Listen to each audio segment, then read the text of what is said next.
verse number 27. Nirguno niskriyo nityah nityamukto hamachyutah naham deho hyasat rupah jnanamityuchyate buddhi nirmalo nischalo anantah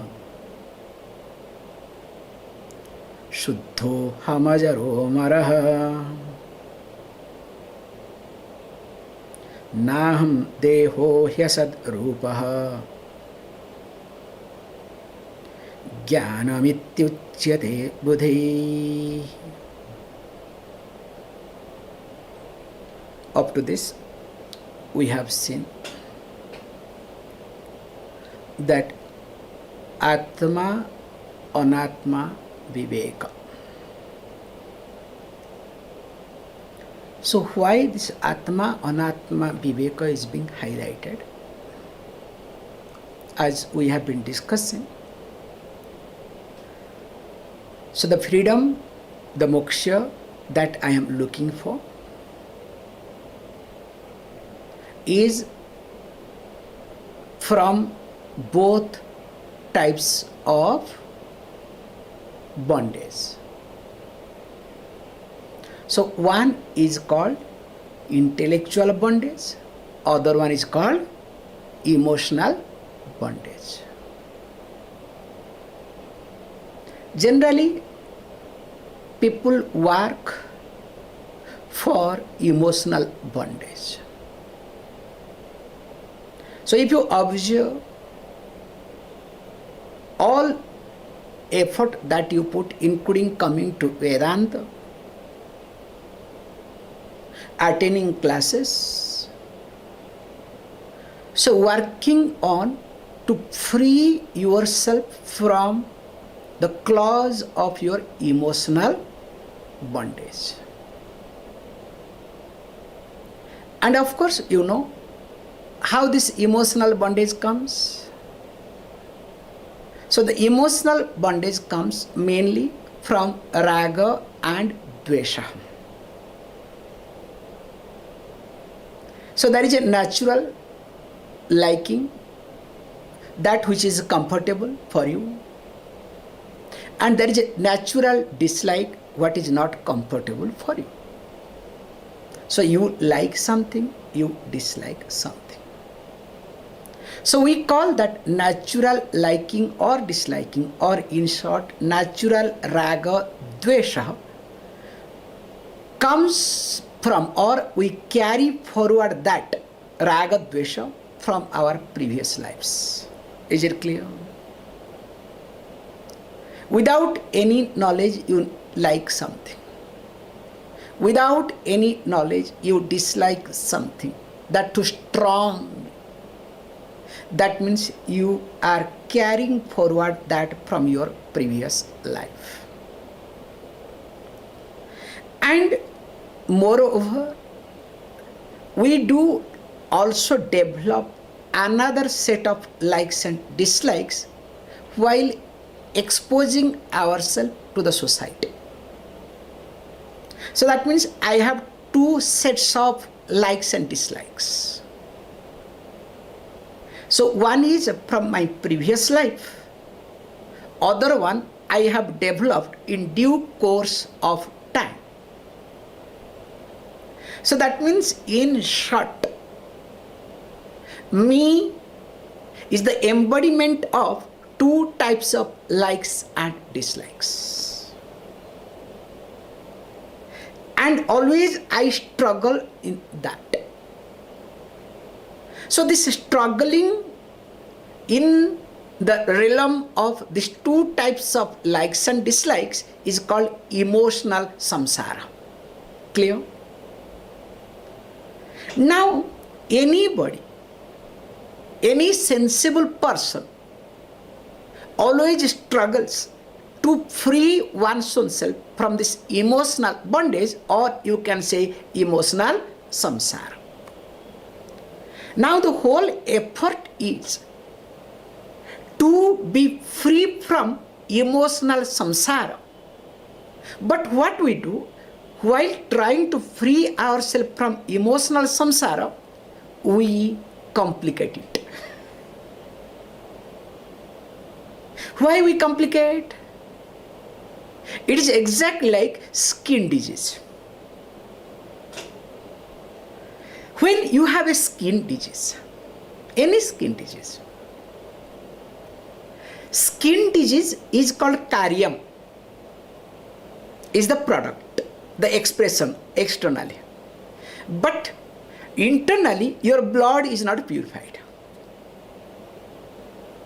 So because there are certain issues in your blood, in your system, so that manifests in the form of what?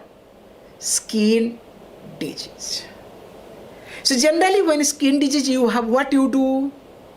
Just observe this point. It's a very nice point to observe. If it is, very ordinary in the beginning, so in India we used to have, all over the world they have different type of ointments, okay? So in our childhood we have scavidal, okay? This dull, that dull, okay? All these things comes. So you apply that on your skin.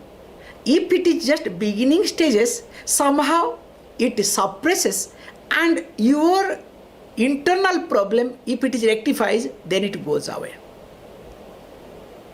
Whereas if the blood is not purified or other complications is serious, now any amount of ointment you apply, will it going to remove or eradicate completely your skin disease?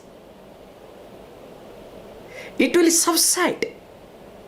It will give you relief, but it will not remove completely. You will never become cured.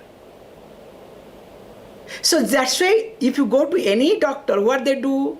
They take care of both external and internal. So also, here the karyam is called what? Emotional bondage. Whereas what is karanam, the cause, the root cause, root source, is intellectual.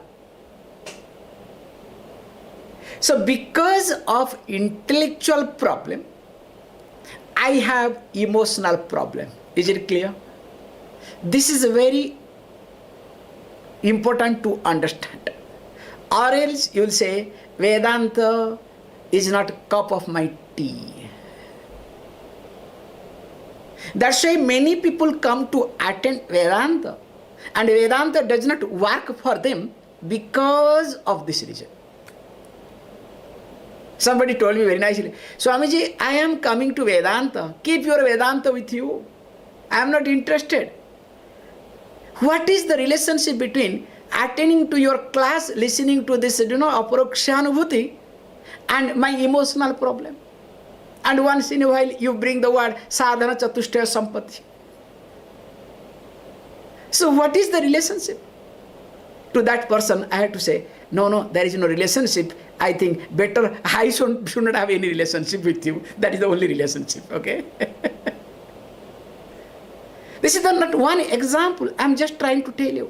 So that means if you want to take care of karanam, now if you want to take care of karyam, the product, you need to take care of karanam, the cause. So this atma, anatma viveka was highly discussed, thoroughly discussed, not because of anything, but to take care of intellectual problem, that is the cause of emotional problem or bondage. Because if we do not take care of that, definitely your emotional problem will take over at any moment. And when emotional problem takes over, what you will say? You will outburst, you will say, let Vedanta go to hell, let Swamiji go to hell, let Shastra go to hell. What Shraddha? What nonsense. You understand the concept? So whenever you fluctuate, or when there is lack of shraddha in you, it means you don't understand the relationship between karya karana sambandha, what we call relationship between karyam and karanam. So what is the karya? Karya is emotional problem that you are going through. And what is it karanam? The cause, root cause, the source is intellectual. So this is very important. And finally, when you are trapped, that's why 2-3 verses is going to say, after talking this thing, in spite of that, how people are stuck in their intellectual problem. So the first target, the next verse, going to target, he addresses, Śaṅkaracharya addresses mūrkha. So the mūrkha means, hey mūrkha. So the mūrkha means, literal meaning mūrkha means, the one who is not only deluded, but thinks himself that I am the wise person, I know everything. We have a beautiful expression in Sanskrit to address a mūrkha, because if you call mūrkha, they will get angry. So we call them as a pandita putra. So son of a pandita, okay? The literal translation is called son of a pandita, means is a proud, no? I am the son of so and so, but deep within that fellow knows nothing. Mūrkha ityartha. Means clearly, mūrkha means the one who is really deluded but thinks himself or herself that I am smart, intelligent person. So this is called the word mūrkha. So he addresses mūrkha, to whom, this next verse, I'll go into the verse. He is addressing the first opponent. Who are the first opponent? This much you should know, okay? Please understand, for Vedānta, who is the first Purupakshi opponent? Who are they? Minimum things I expect, okay? Śūnyavādīn, Buddhist. Okay? Because we always criticize them first. Because they are the dangerous habit. They have got dangerous habit. So anytime Adi Śaṅkaracharya brings topic, so first target is Śūnyavādīn, in short, Buddhist. So he considers and he addresses directly, hey mūrkha. Let us look at the verse so that it becomes easier to see.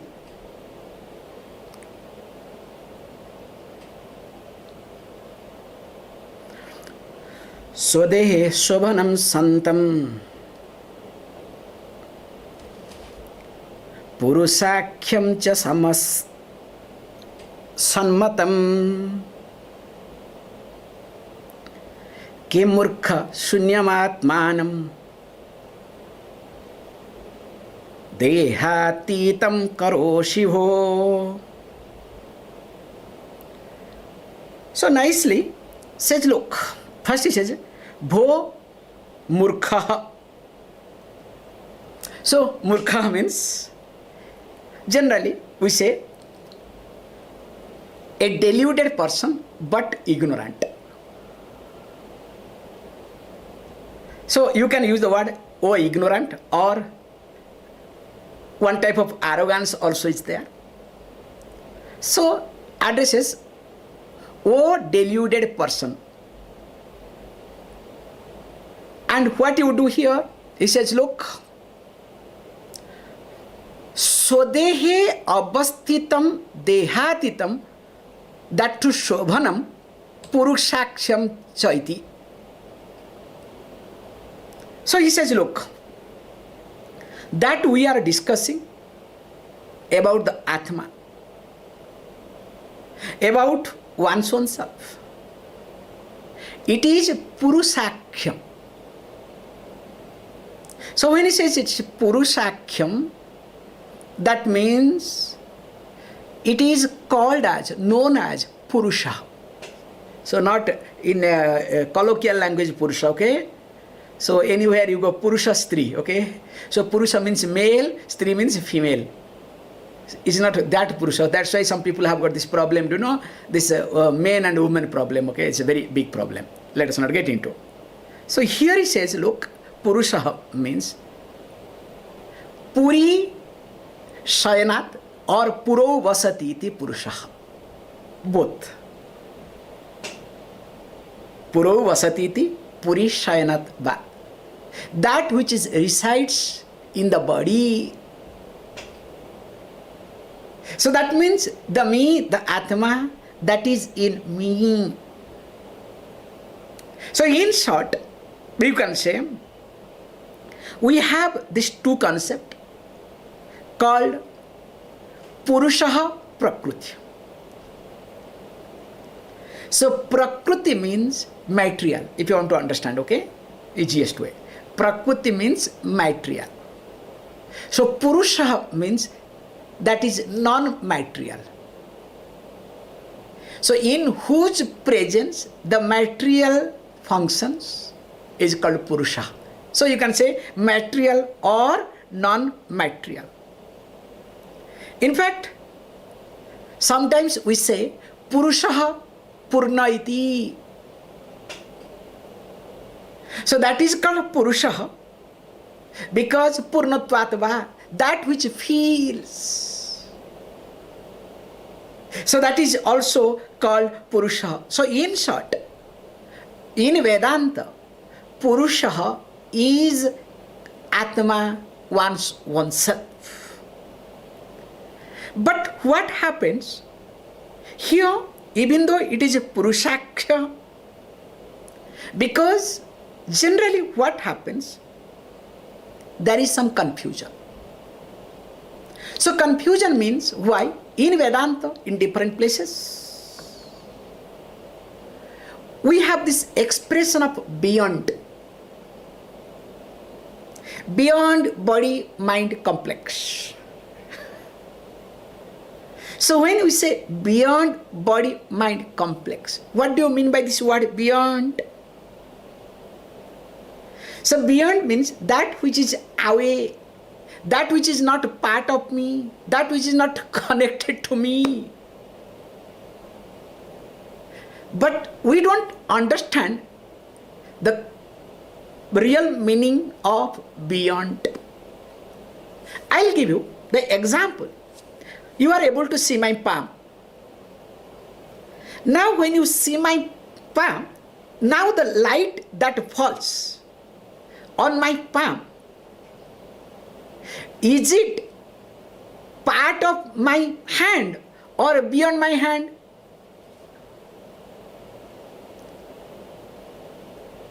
Come on. The Jyoti that is here, is it beyond my hand or it is part of my hand? Definitely beyond. Is it part of my hand? Definitely it is not part of my hand at all. If it is part of my hand, that means wherever I move my hand, light should move away. I should carry. So that means when I say that light is beyond my palm, what does it mean? It means that light is not affected with reference to hands activities. Can you see this point? Light is not affected with reference to hands activities, whether the presence of hand or absence of hand or deformation of the hand does not affect the light. So we use the word beyond in this sense because these are the terminology you have to remember. So wherever the word beyond body-mind sense complex, what does it mean? The Atma is not away from it. The light is not away from the palm. In fact, because of the light, palm is visible. Can you see palm without light? So definitely it is there. But the problem here is we use the word beyond consciously to make sure that light is not affected with reference to the activities that is done by the path. So also the Atma is beyond mind, body-mind complex, means it is not away from it, but it is not affected by the activities of this body-mind complex. So that's why here it says, look, first of all, this svadehaṁ is called puruṣākhyaṁ. Oh, ignorant one, this Atma resides in the body. It is in body. But at the same time, it is called as puruṣākhyaṁ. It is known as Puruṣa. And also it is śobhanaṁ iti. Śobhanaṁ means that which is auspicious. And of course, if you see very carefully, that it is not śūnyam ātmānaṁ iti. So don't come to the conclusion it is śūnyam, because we cannot accept this śūnyam concept, that void. So śūnyam here is śūnyam karoṣi. Don't consider as this is empty, void, non-existent. Because whole Buddhism stands on what? Because problem is with people, they practice Buddhism. They don't understand Buddhism because there is nothing to understand, okay? That's the problem. And whole life practice. That's why what happens? You know better.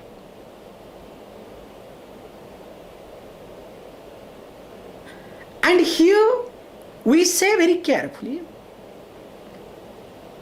yes, you can practice with knowledge, not with confusion. But these people are so much acquainted, especially if you look at when Adi Śaṅkaracharya came, that time Buddhism was number one. First, as we have discussed very carefully, that Kumarila Bhatta, I have discussed this point with you all, how he could restore to a great extent the karma kanda, the ritualistic portion of Veda from Buddhism, because Buddhism was destroying, killing people, burning the texts. How many Brahmins they were burnt alive, you can imagine. And of course, Mandana Mishra, the disciple of Kumarila Bhatta, also joined, and later on Mandana Mishra got defeated with Adi Śaṅkaracharya, and he became our Sureshwaracharya. And interestingly, we belong to Sureshwaracharya lineage, okay? So Saraswati Sampradaya belongs to Sureshwaracharya. So the Pitham is Sarada Pitham. Let us not get into the lineage. Now coming to the point here, that when Adi Śaṅkaracharya came, Buddhism not only was, predominant, they were bussing over, and they said, this is the ultimate truth, this is what you have to live.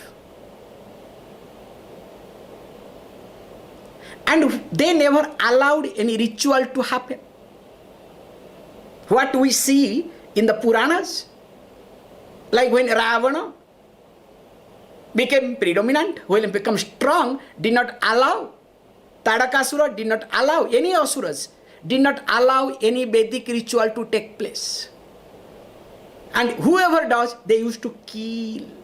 So also Buddhism did it. Nobody can do ritual. And later on, the Buddhism literature got changed very conveniently.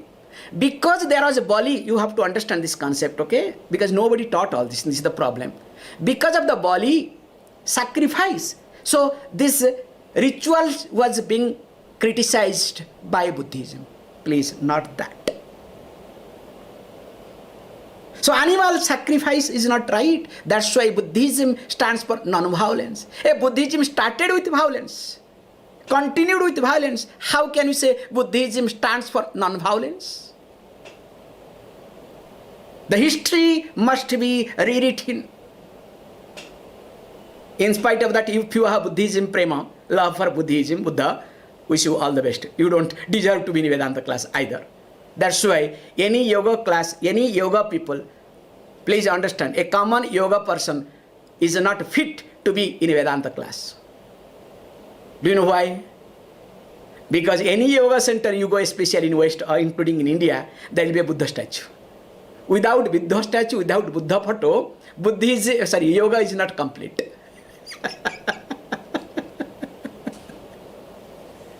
And all the Swamijis also do not hanging around with the Buddha people, okay? Appa. Including Buddha Purnima, etc. Because why I am trying to highlight is, I'm sorry I stretched too much today. Because our first, if you see more and more text, especially when you look at Adi Shankaracharya literatures in details, always his Purva Paksha is Shunyavadi. And if you go to Mandukya Karika, is further. So that's why you need to understand who is your opponent. And what is the opponent? You can look at here. Those days there was, because that's why I use this word. Buddhism is nothing but called non-committed religion. That's why in West it is becoming popular. You don't have to do anything. You can continue the way you are. You can eat anything you like. Whether human being, creature, anything you can eat. If anybody gives, no problem, because it's non-violence, okay? It's like, all these animal lovers. Crazy in the world. They eat meat and they are called animal lovers. Tell me, how many animal lovers in the world do not eat meat?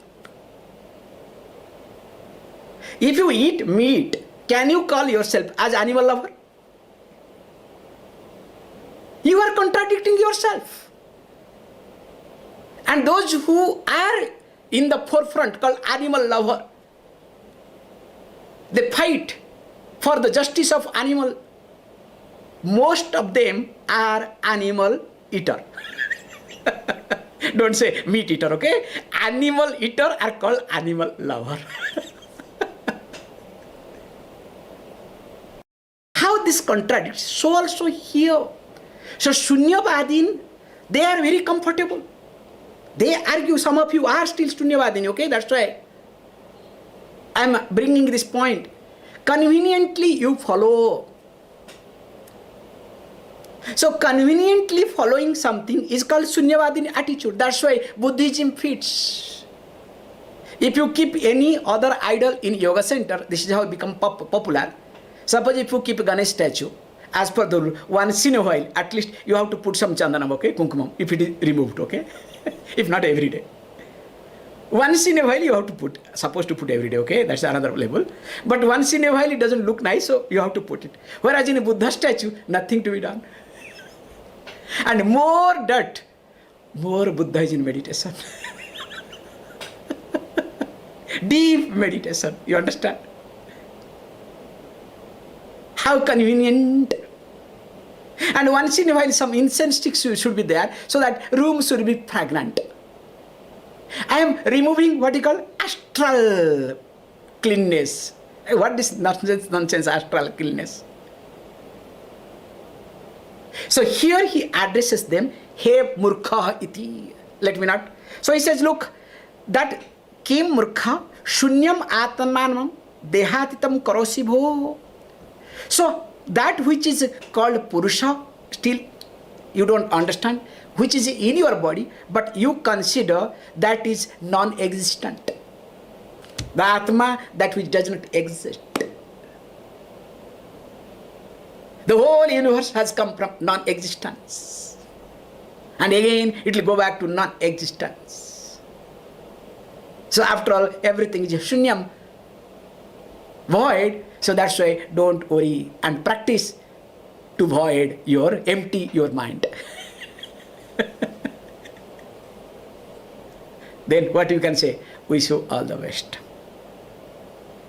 So while discussing, one set of people called śūnyavādin. Next, because why he is trying to say? Because these people could not do atma anatma vichara properly. Do you understand the concept? And next set of people are called charbak. So in English we call as hedonist. So they don't believe anything. After all, everything is body. Yavat jivet sukham jivet runam krutva ghrutam privet basmi bhutasya dehasya punarāgamana kutaha. So this is their philosophy. Yavat jivet sukham jivet. That's fantastic, okay? As long as you live, that time live happily. Perfect. Then he says, runam krutva ghrutam privet. That's the dangerous. So then what to do? Those days, runam krutva, even if you have to know, you have to drink ghee. So why ghee? Ghee is called longevity. Ghee stands for health. Ghee for everything.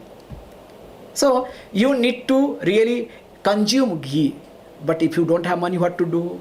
Don't worry. Runam, do runam. Go for debt. Borrow money. If you cannot borrow, steal. Do loot. This is my addition, okay? Do whatever you want. Do you know why? This is the dangerous logic. After all, it is one life. That's why, again, Christianity is some way, extension of hedonistic approach. After all, one life. Bhasmi bhutasya dehasya punarāgamana kutaha. Have you ever seen a person who is being cremated in the cremation ground and after body got burnt completely, has that fellow come back from the cremation ground? Have you ever seen? That's why, after all, one life. Enjoy the life. Extend the way you want. Remember, when this is called your viveka, this is what you consider as Atma. Now tell me, will you have emotional problem or not? So the first set of Atma was what? Śūnyam. So that means void, emptiness. That's why all these Buddhism people, those who follow Buddhism, they have emotional problem. And not that all Hindus have no problem. That's why I'm not talking about that aspect, okay? So be very clear and careful. I'm not targeting one group here. So here point is that if the Atma is not clear or Viveka is not clear, definitely when there is fundamental problem with reference to intellect, it will lead to emotional problems. More of it, we'll see. Om